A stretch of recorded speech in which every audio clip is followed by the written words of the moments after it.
আসসালামু আলাইকুম রহমতুল্লাহি ওবরকাতুহু। সম্মানিত দর্শক, আজকের ভিডিওতে বাংলাদেশের সাম্প্রতিক রাজনৈতিক হালচাল নিয়ে আলোচনা করব। আলোচনার শুরুতেই বলেন, এই যে রাজনীতি একটা গরম বিষয়, এ হট আইটেম। এখানে আপনি যদি খুব নরম আচরণ করেন বা রাজনীতির পরিবেশে যদি আপনি দেখেন খুব ডিপ্লোম্যাটিক বিষয় বা কূটনীতির বিষয়গুলো বেশি প্রাধান্য পাচ্ছে, শোরগোল কম হচ্ছে, আপনি ধরে নেবেন যে পর্দার আড়ালে ভয়ঙ্কর কিছু ঘটছে। এক। ২ নম্বর হলো যে আমাদের যে রাজনীতি, আমাদের দেশের যে রাজনীতি, সেই রাজনীতির মধ্যে যে চাল, হাল, কূটকৌশল, এগুলোর সঙ্গে আপনি অনেকটা জিলাপির সঙ্গে তুলনা করতে পারেন।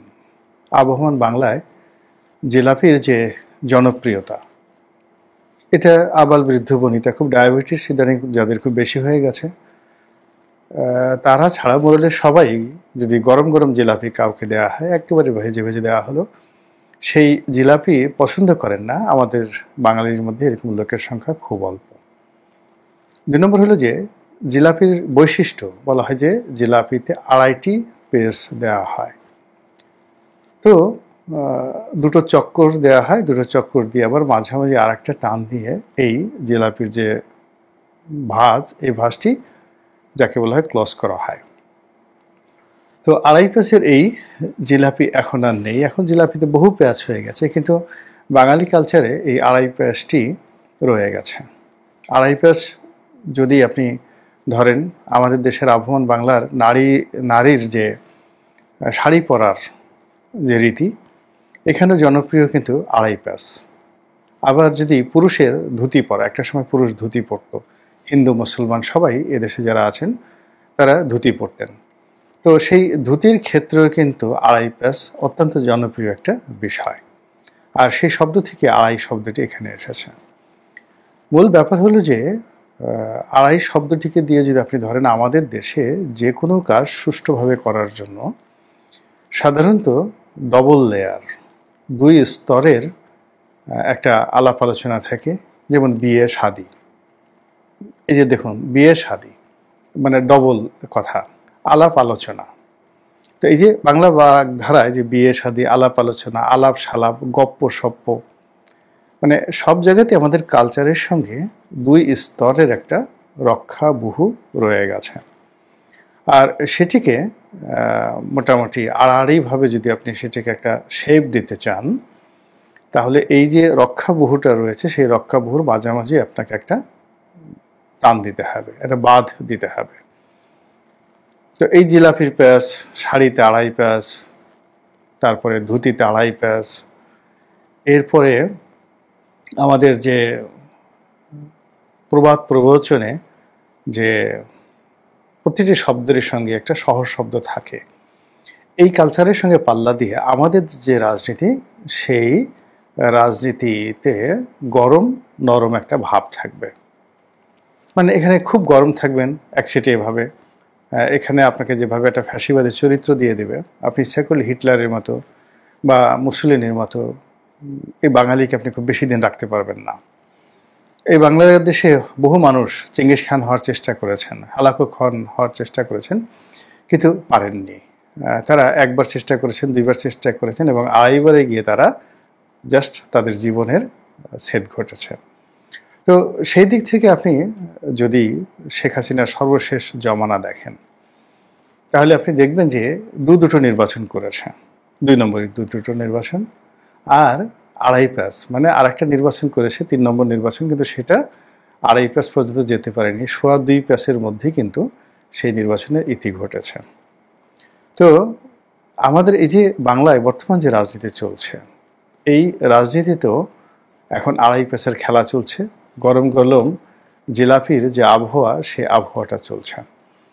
আপনি যদি ধরুন যে এখানে বিএনপি এবং জামাত, এই দুটো বৃহত্তর রাজনৈতিক দল এখানে আছে, কিন্তু এই দুটো দলের মধ্যে একটা রেখা দেওয়ার মতো, ২.৫ পেঁয়াজ দেওয়ার মতো, যেখানে এই দুটো রাজনৈতিক দলের মধ্যে একটা বন্ধন তৈরি করবে, সেই শক্তিটা নেই।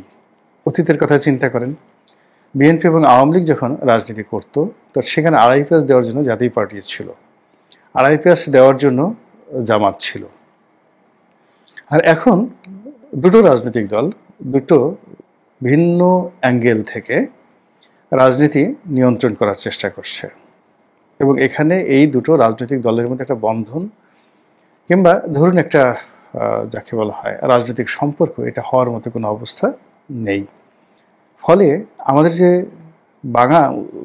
বাঙালির যে সাহিত্য, সংস্কৃতি, অভ্যাস, মন, মানসিকতা, বাঙালির যে কুষ্ঠি বিচার, অতীত, বর্তমান এবং ভবিষ্যৎ একত্র করে আগের জ্যোতিষীরা যেভাবে অনেক কিছুর যাকে বলা হয় ভবিষ্যৎ বলে দিতে পারতেন বা বলতেন, এটা একটা ম্যাথমেটিক্যাল টার্ম। সেই ম্যাথমেটিক্যাল টার্মে এখন আমাদের যে রাজনীতি, সেই রাজনীতি ছন্দ হারা হয়ে পড়েছে।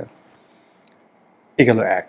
2 নম্বর হলো যে জিলাপির মধ্যে আপনি যদি দেখুন দুটো প্যাচ থাকে, প্রথম প্যাচটা খুব বড় থাকে, তারপরে কাছাকাছি আর একটা প্যাচ থাকে। প্রথম প্যাচ এবং দ্বিতীয় প্যাচের মধ্যে যদি খুব বেশি পার্থক্য থাকে, তাহলে এখানে 2.5 প্যাচ দিয়েও আপনি জিলাপিকে রাখতে পারবেন না, ভেঙে যাবে। তো সেই ক্ষেত্রে যেটা হচ্ছে যে আমাদের রাজনৈতিক দলগুলো ক্ষমতা কেন্দ্রিক প্রথম প্যাচটি মাঝে মধ্যে বড় হয়, দ্বিতীয় প্যাচটি তার চেয়ে একটু ছোট হয়।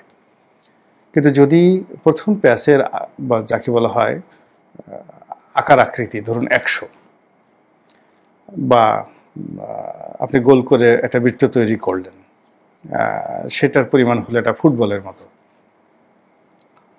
আর অন্যদিকে ছোট যে বৃত্তটি এটি হয়ে গেল একটা বিন্দুর মতো, তাহলে সেখানে আপনি ইচ্ছা করলে 2.5 প্যাচ দেওয়ার যে যাকে বলা হয় গাণিতিক নিয়ম রয়েছে জিলাপিতে, এটা হবে না, জিলাপি তৈরি হবে না, এবং রাজনীতির সেই জিলাপি এখন তৈরি হচ্ছে না। এর কারণ হলো যেখানে বিএনপির মতো দল 35% তারা ভোটার তাদের আছে, সমর্থন আছে, অর্থবিত্ত, জনপ্রিয়তা, সংগঠন সেভাবে আছে।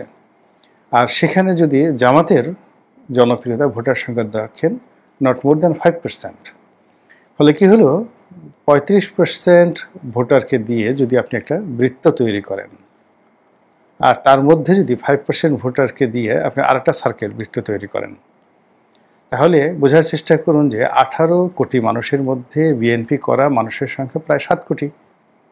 7 কোটি মানুষ হাতে হাত ধরে একটা বিরাট বৃত্ত তৈরি করলো। আর অন্যদিকে ধরুন 5%, 18 কোটির 5% কত লোক হয়? তো সেই লোকগুলো 1 কোটি ধরুন, সেই 1 কোটি লোক হলো, তো 1 কোটি লোকে হাতে হাত ধরে তারা একটা বৃত্ত তৈরি করলো।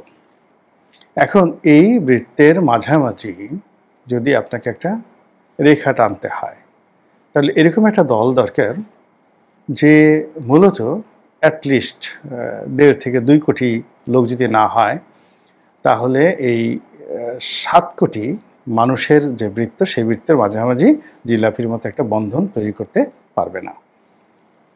তো তার ফলে কি হচ্ছে, শুধুমাত্র এটা ঘুরছে। বিজ্ঞানে আপনারা জানেন যে একটা নিউক্লিয়াস আছে, প্রতিটি অণুর মধ্যে একটি নিউক্লিয়াস আছে, ইলেকট্রন, প্রোটন এবং নিউট্রন। তো ইলেকট্রন, প্রোটন এই দুটো ঘুরতে থাকে নিউক্লিয়াসের মধ্যে, আর এই দুটোর মধ্যে যাতে সংঘাত তৈরি না হয়, এই জন্য তৃতীয় শক্তি হিসাবে সেখানে নিউট্রন থাকে। যেভাবে সমান্তরালভাবে একটা রেল লাইন থাকে এবং রেলের স্লিপারগুলো যেভাবে রেল লাইনকে নির্দিষ্ট দূরত্ব সবসময় বজায় রাখে, রাজনীতির ক্ষেত্রে, সমাজের ক্ষেত্রে, সম্পর্কের ক্ষেত্রে এইভাবে একটা সার্কেল আছে, সেই সার্কেলের বাইরে আপনি যেতে পারবেন না। তো এখন এখানে যে প্রসঙ্গত রাজনীতিতে বিএনপি এবং জামাতের মধ্যে যে সমান্তরাল একটা রেখা, এটা কোনো অবস্থাতে সমান্তরালভাবে আপনি আঁকতে পারবেন না। লম্বালম্বি করলেও হবে না। 7.5 কোটি মানুষ লম্বা করে দাঁড় করিয়ে দেন, 1 কোটি মানুষ দাঁড় করিয়ে দেন, সার্কেল করেন, হবে না। রিং করতে চান অলিম্পিকের মতো, একটার ভিতরে আরেকটা ঢুকিয়ে দিতে যান, দেখবেন যে একটা হয়ে যাবে সে বিশাল বড় রিং, 7.5 কোটির রিং, একটা বৃত্ত, তার মধ্যে যদি ঢুকিয়ে দেন 1 কোটি হয় না। ফলে কি হচ্ছে, গত 14 মাস ধরে নানা তর্জন হচ্ছে, নানা গর্জন হচ্ছে, কিন্তু বর্ষণ হচ্ছে না। দ্বিতীয়ত, আপনার একটা সার্কেল, জিলাপি সবাই তৈরি করতে পারেন, আপনি পারবেন না। এটার জন্য অনেকগুলো মেকানিজম আছে। চিনির পরিমাণ, তারপর শেষে সেখানে যে ময়দার যে উপকরণটা যেভাবে মিক্স আপ করা হয়, যেটাকে খামি বলা হয়, খামি যেভাবে তৈরি করা হয়, তো সেই খামি তৈরি করার কৌশল আছে, ভাজার কৌশল আছে, তেলের কৌশল আছে, চিনির মিশ্রণের কৌশল আছে। সব মিলিয়ে এটি একটি উপাদেয় খাবার হয়, কেবলমাত্র নিখুঁত কারিগরের অধীন। তো রাজনীতিতেও কখনো কখনো এরকম নিখুঁত কারিগরের অভাবে অনেক রাজনীতির সম্ভাবনা সমূলে বিনাশ হয়ে যায়। আপনার কাছে সব উপকরণ আছে, কিন্তু নষ্ট হয়ে যায়।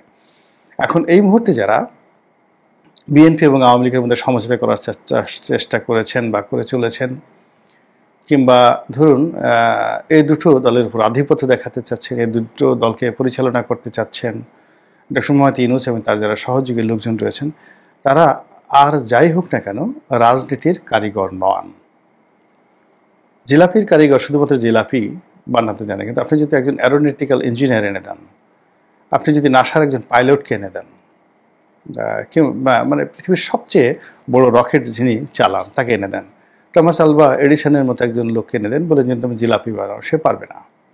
এখন রাজনীতির যে ময়দান, এখানের যে রসায়ন, এখানে যে সকল আওয়াজ হয়, কথাবার্তা হয়, সেই জিনিসগুলোকে কম্পাইল করার জন্য যে সাংগঠনিক ক্ষমতা, দক্ষতা, নেগোশিয়েবল পাওয়ার এবং যে পলিটিক্যাল যাকে বলা হয় মিশন এবং ভিশন থাকা দরকার, সেটি বর্তমান অন্তর্বর্তীকালীন সরকারের একজন লোকের মধ্যে নেই, সিঙ্গেল ওয়ান, কারোর মধ্যে নেই। তারা অনেক গুণাবলী আছে, কেউ হয়তো খুব সুন্দর, কেউ অসাধারণ সুন্দরী, কেউ খুবই শিক্ষিতা, কেউ খুবই শিক্ষিত, মার্জিত, আরও অনেক তাদের জীবনে সফলতা আছে। কিন্তু রাজনীতির এই ময়দানে যাদেরকে নিয়ে তিনি জিলাপি তৈরি করবেন, সেই কৌশল তাদের মধ্যে নেই।